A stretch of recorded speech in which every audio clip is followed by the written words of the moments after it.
Hey, Abbott, what time is it? It's time for the Abbott and Costello Show. We're on the air for ABC here in Hollywood. Well, what are we waiting for? Let's go with the Abbott and Costello Show.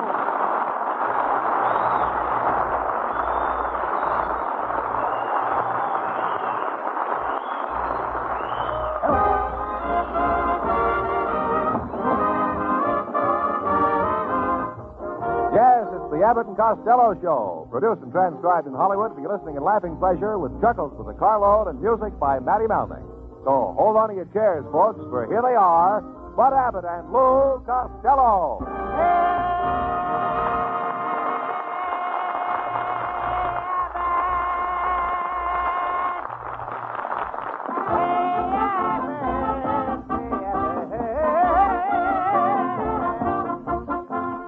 Oh, there you be, Abbott me by. Top of the morning to your face and be gory, Methuselah, Glockamora, and the House of Murphy to you. Wait a minute. What is all this? You know, this is St. Patrick's Day, and I'm celebrating. Well, wait a minute. What are you wearing that is green? Well, that's the old solid gold watch you gave me for Christmas.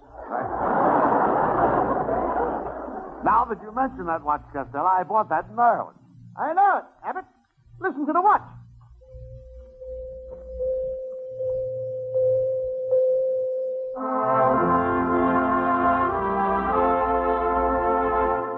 Well, what do you know? Half-past Barry for sure.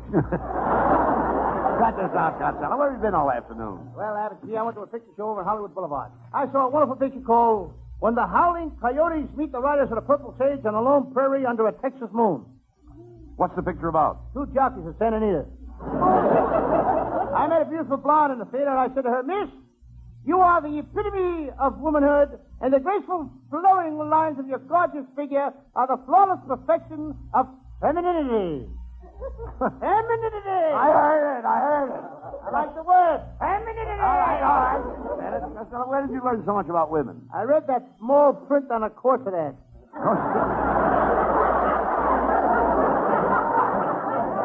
I say, did you take this girl home? Yes, when I was kissing her in the hall, I accidentally stuck my thumb in an electric light socket in the wall. And what happened? That girl is now a stoplight on the corner of Sunset and La Brea. How a girl could ever go out with you? With you, stupid, illiterate, clumsy. Just a minute, Abbott. I'm not stupid. You're not stupid. Oh, no? You can't even recite the alphabet. Yeah, well, listen to this. A, B, C, 1, D, E, F, 2, G, H, I, 3, J, K, L, 4. Wait a minute. Why are you saying the alphabet that way? Of course, I learned it off a telephone dial. Costello, were you born an imbecile? No. What I am today, I owe to my mother. Get him out of here.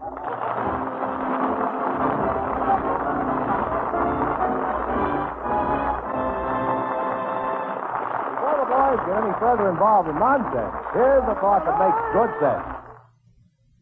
This is your curtain call for Theater USA, the star-studded entertainment produced for your enjoyment by the American National Theater and Academy, here on most ABC stations tonight. Theater USA is exactly that. All the glamour and all the stars that brighten the American theater. All the nostalgia, all the excitement that are little old Broadway. True, you don't see the lights that flicker from the Times Building to 53rd Street in the heart of Manhattan, but everything else is there. The great stars, the wonderful laughter, the thrilling music. You'll hear them all from week to week on Theater USA. For example, tonight the lineup of stars will include Albert Spaulding, celebrated concert violinist, and Raymond Massey and Diana Barrymore. Don't miss Theater USA with Diana Barrymore, Raymond Massey, and Albert Spaulding tonight on most of these same ABC stations. Now back to ABC's Abbott and Costello Show.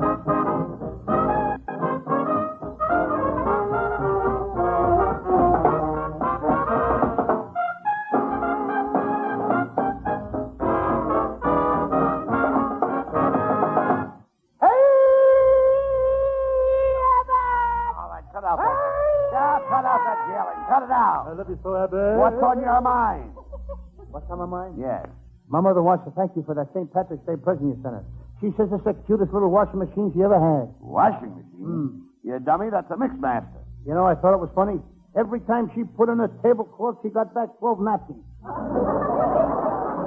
What did you give your mother for St. Patrick's Day, Lou? Well, I gave her that garbage disposal that I won on Stop the Music. You want a garbage disposal on Stop the Music? Yeah, they're wonderful people on that show, Abbott. They not only gave me the garbage disposal, they also gave me a 5-year supply of garbage.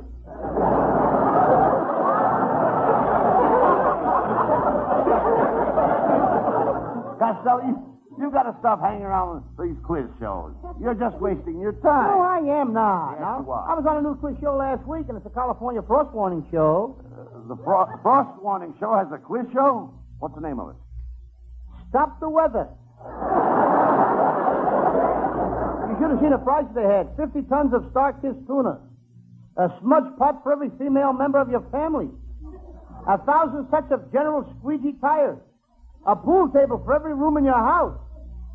A carload of strong hot dog food. A package of lifesavers. All the iodine your family can drink for 1 year. Your entire house is decorated with flypaper. 500 pounds of coffee from Brazil and a beautiful senorita to have breakfast with you for the rest of your life and serve you the Brazilian coffee. Who won all this? I did, but I had to turn it down. Why? You know I don't drink coffee. Why? Does coffee keep you awake, Lou? No, but it helps.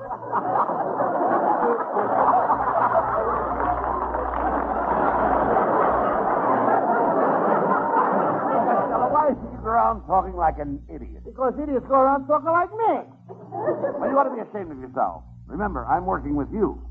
You want these people to go out of here thinking that I'm a jerk? Why not? That's the way they came in. That's a fine way to talk to me. That's gratitude. After all the things I did for you. What thing? Remember the time you got locked in the cellar and couldn't get out? Yes? Who fed and took care of your dog for 3 weeks? You did. Who pushed food through a little window all the time you were locked in there? You did. And last March, when you disappeared, nobody heard from you. Nobody knew where you were, and nobody had the slightest idea where to locate you. Who finally found you? The man from the income tax. I don't blame them for looking for you. I hope you send in your tax return this year. I certainly did have it. Every American could send in his income tax to Washington. They should do that. It's the patriotic thing to do. Well, I'm glad to hear you say that. And besides, they watch you too close. I hope you filled out your estimated return for next year. What's that? Well, that's the part of the income tax blank where it says estimated income for 1949. They want you to guess how much you're going to make next year. Oh, sure. I filled that out and I sent it in, but I didn't sign my name to it. Well, you idiot, if you didn't sign it. How will they know who it's from? Abbott, if they want me to guess how much I'm going to make next year, then let them guess who sent it in.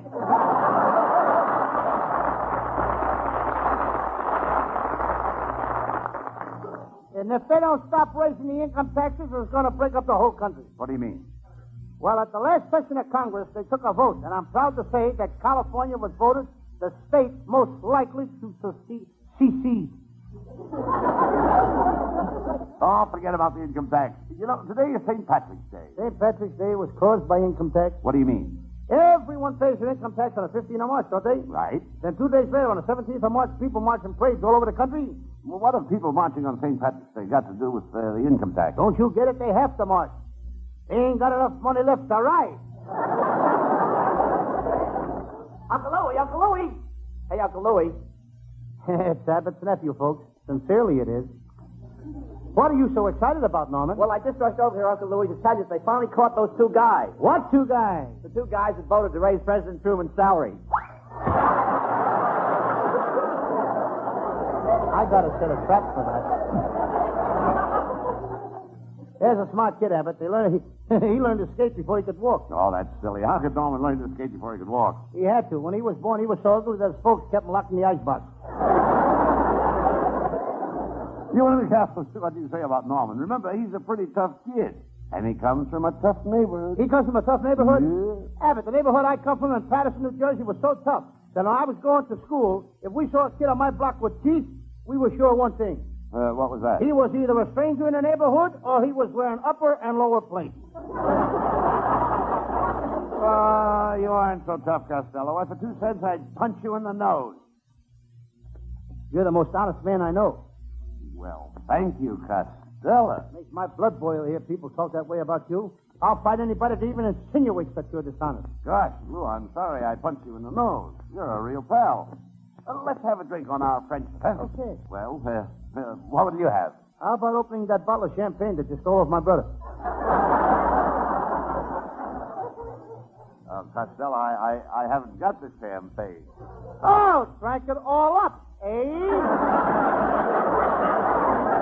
I didn't take the champagne. All your brother Pat has got is circumstantial evidence, Lou. No use, Abbott. It's written all over your face. What's written all over my face? I don't know. I can't read.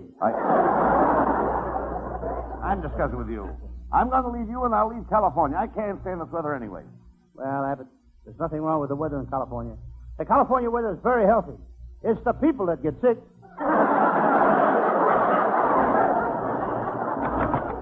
Mr. Costello, I have a message here for you from your Aunt May. What is it, my good man? Your Aunt May said to tell you that your Uncle Mike swallowed a $50 and it's stuck in his throat, and he's choking to death. And she wants you to come over Sunday and help get it out. Well, if he's choking to death on it, why is she going to wait till Sunday to take it out? Well, she figures she won't need the money till then.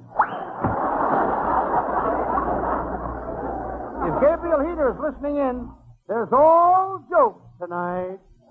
That was another one Abbott told us, folks. Hey, Abbott, why don't you go right through with the deal and get your wife on the show? You mean you'd like to have my wife on the show? I'd welcome her with relish. Why with relish? Because she's got a shape like a hot dog.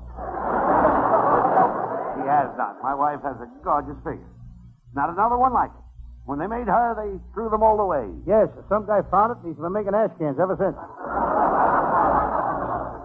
Costello, I'll have you know that my wife has been offered a job at Earl Carroll. What's the matter with the scrub woman they got now?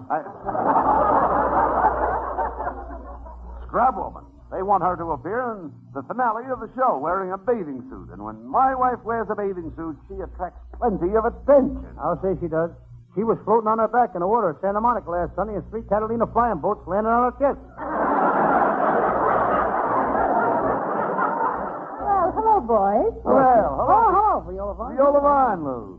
Gee, Viola, I'm glad you came over tonight. How's about you and I stepping out after the show? You can come with me to the dog show. You're going to the dog show? Yes, and I expect to win a blue ribbon with my setter. Costello, from where I'm standing, you can't miss.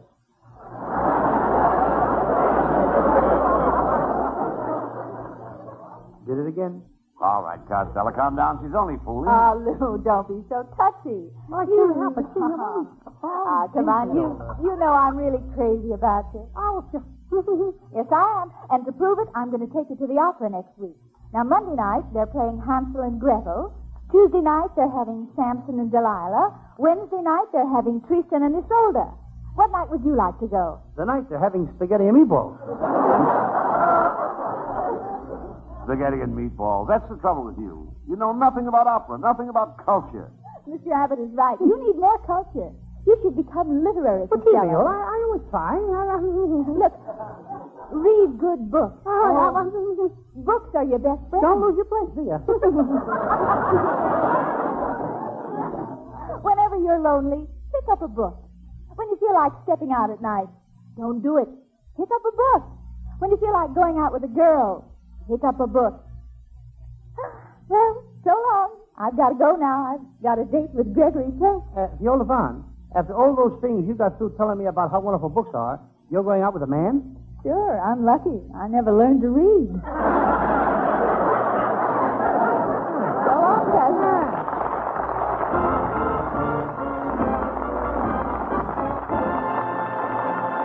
That's only half the fun, folks. Just as many laughs yet to come. But first, listen to this. No one now listening, I'm sure, would ever consciously take part in the most contemptible of crimes, kidnapping. And yet, as was forcibly demonstrated on ABC's This Is Your FBI, failure of an individual to report suspicious actions to the police can aid criminals. This warning, a useful protection hint, was offered on one of the broadcasts of This Is Your FBI.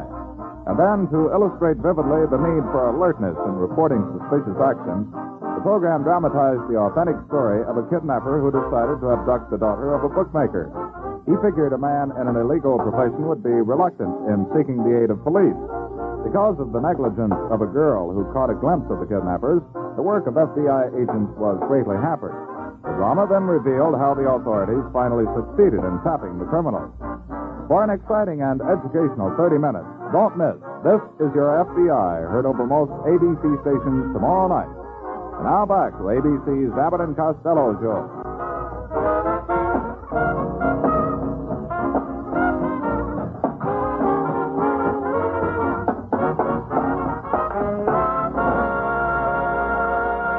And now the spotlight turns to Hal Winters, our singing star. Here he is with Matty Malnick and his orchestra.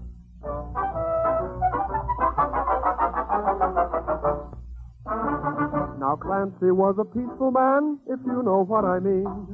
The cops picked up the pieces after Clancy left the scene. He never looked for trouble, that's a fact you can assume. But nevertheless, when trouble would press, Clancy lowered the boom. Oh, the Clancy! Oh, the Clancy! Whenever they got his Irish up, Clancy lowered the boom, boom, boom, boom. Boom, boom, boom, boom. O'Leary was a fighting man. They all knew he was tough. He strutted round the neighborhood, shooting off his guff. He picked a fight with Clancy, then and there he sealed his doom. Before you could shout, "Tony, look out!" Clancy lowered the boom. Oh, the Clancy! Oh, the Clancy! Whenever they got his Irish up, Clancy lowered the boom, boom, boom, boom. Boom, boom, boom, boom.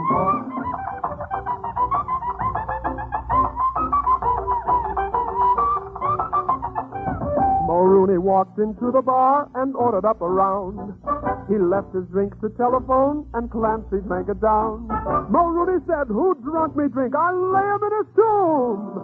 Before you could pat the top of your hat, Clancy lowered the boom. Oh, the Clancy! Oh, the Clancy! Whenever they got his Irish up, Clancy lowered the boom, boom, boom, boom. Boom, boom, boom, boom. O'Houlihan delivered ice to Mrs. Clancy's flat. He'd always linger for a while to talk of this and that.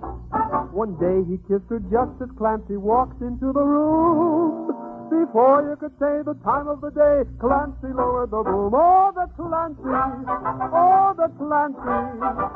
Whenever they got his Irish up, Clancy lowered the boom, boom, boom, boom, boom, boom, boom, boom. Clancy lowered the boom.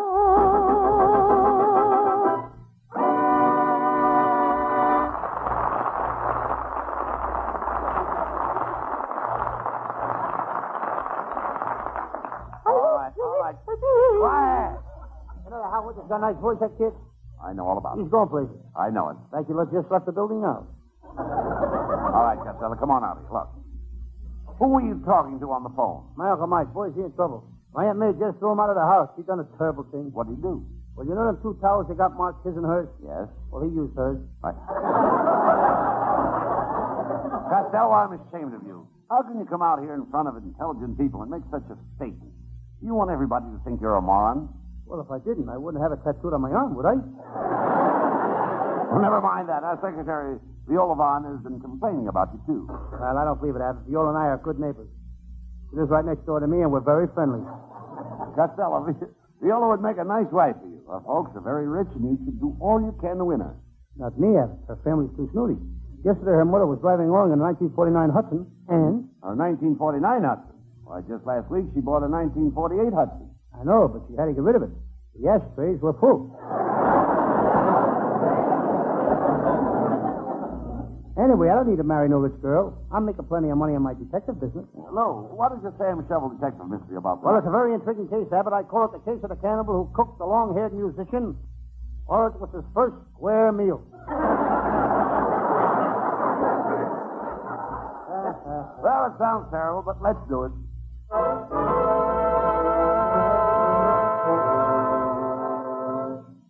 Yes, I'm Sam Shovel. Sam Shovel, private detective. You need help tonight. I just left the locker room at the gym of the YMCA. I'm walking to my little office. I think I'm being followed. I hear footsteps behind me. I quicken my pace. Whoever is following me has quickened his pace. I decide to dart into the alley. A sinister-looking man ducked in the alley with me. I decide to run. Stop, Sam Shovel, stop. Listen, you, what's the idea of following me? Who's following you? When you left the locker room, you buttoned my suspenders to the back of your pants.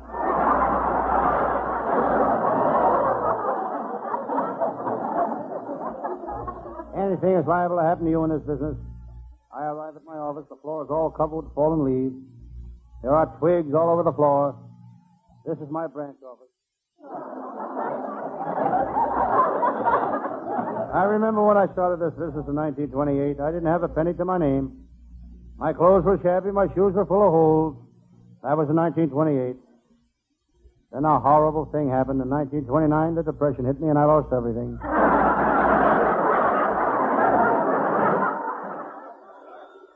That's long enough. I'll pick up the phone. Hello? Who there? Boo-hoo. Huh? Boo-hoo. Boo-hoo. Oh, don't cry. Things ain't so bad.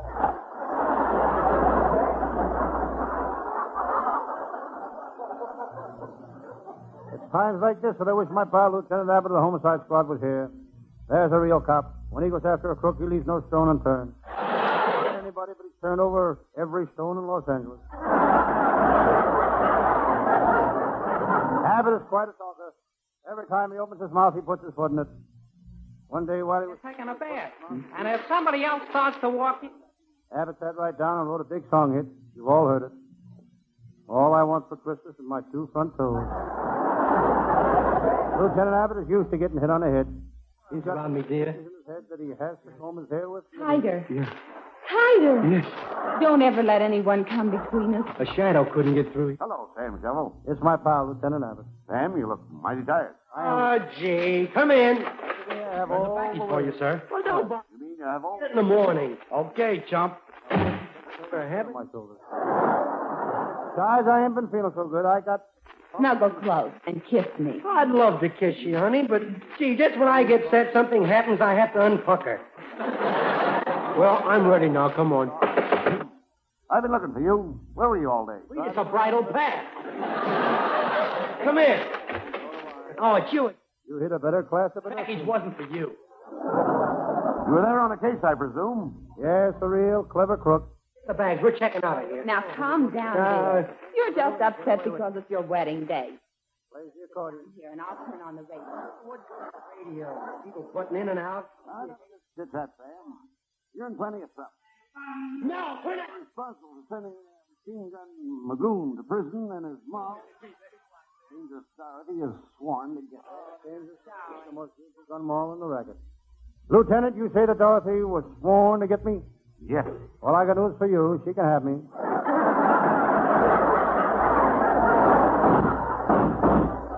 Ah, so there you are. Don't move, coppers. These guns are loaded. Sam, it's her. It's Dorothy. Lieutenant Abbott, I'm going to kill you. Please don't kill me, Dorothy. I'm too young to die. I beg you. I beg of you on bonded knees. Not bonded knees. You're wrong. That's bended knees. He's right. With all the stuff he guzzles, his knees are bonded. Please, Dorothy, don't shoot me. Please, please. Lieutenant Abbott, I'm ashamed of you. Groveling on your knees like a sniveling coward. Be like me. I'll tell her a thing or... Sam Shovel, I'm going to kill you, too. Now, what were you going to say? Abbott, you're taking up the whole floor. Move over, give me more room to kneel down. Dorothy, please, Ferris. We'll do anything to make amends. Anything you say. Yes, Dorothy, you shouldn't be mad at me.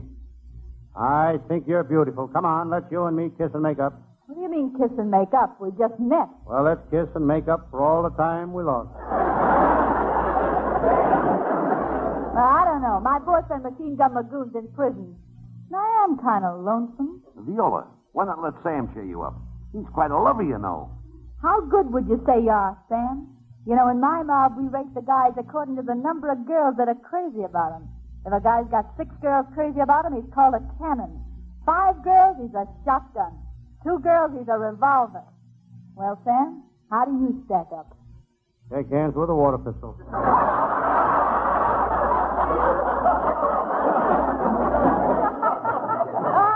Oh, Sam, you're cute. Maybe you could be the guy to take Magoon's place. I'm going to give you a chance. Come here. What are you going to do? I'm going to kiss you a couple of times. How's that? That's what I call a high dramatic kiss. A high dramatic kiss. Yes, he went from first to second without shifting. Sam, Sam, I think you got her. Huh? I think you got her, Sam. Yes, Play sir. up to her, and she may not kill us. Dorothy, if I can make you forget Magoon, will you spare our lives? Sam, I'll accept your proposition. If you can give me a kiss that'll make me forget Magoon, I won't shoot you. And you won't shoot me either. It's a deal. Sam. Sam, I'm defense. That's me. Excuse me. Go ahead. All right. Sam, I'm depending on you. With everything you got into this kiss, it means our lives. Don't worry, Lieutenant. They don't call me Love Lip Sam for nothing. Come here, Dorothy.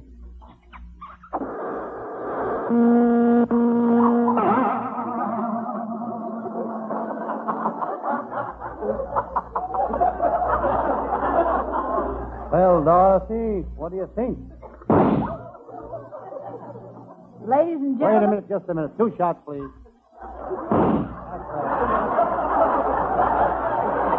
He ain't just going to kill me off alone. He goes with me. Now, Viola. It says here, 2 loud shots.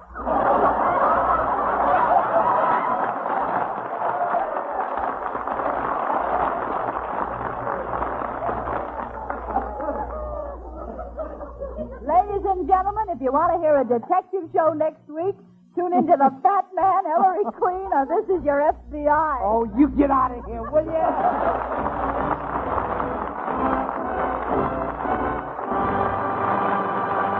Now, before Abbott and Costello have their final fling, we bring you one more thought on this subject.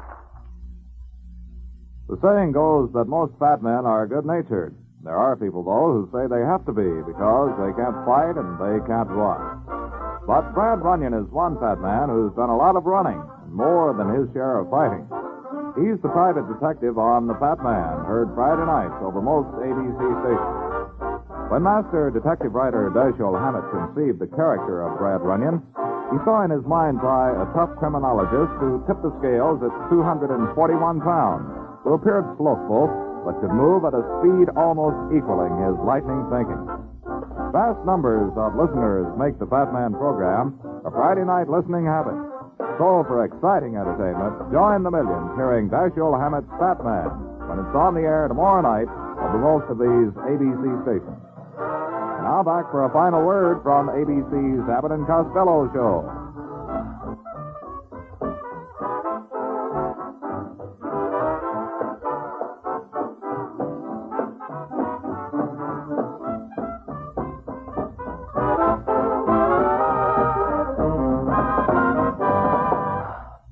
Well, Costello, that was quite an interesting case you did tonight. Would you like to tell the folks what your Sam Shovel case was, case for next week is about? He really got you, Would didn't he? you like to tell the folks what your Sam Shovel case for next week is about? Yeah, yes, I would. That's right. Folks, next week I will do a murder story. I call it the case of the young bride who set fire to her 60-year-old husband's beard, or there's no fuel like an old fuel.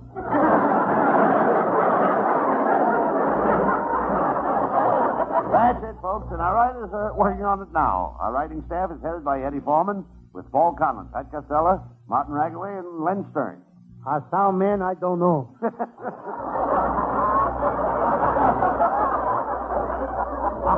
Our producer is Charles Bender. Be sure to be with us next Thursday. Good night, folks. Good night, everybody in Patterson. Good night.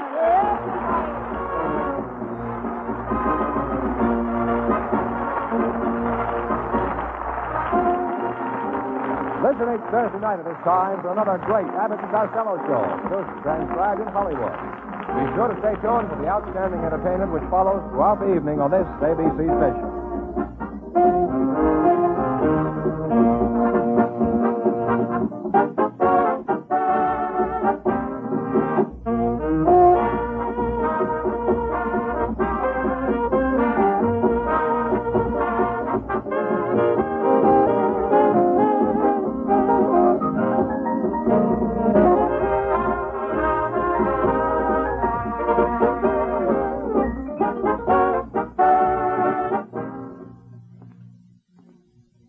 This is ABC, the American Broadcasting Company.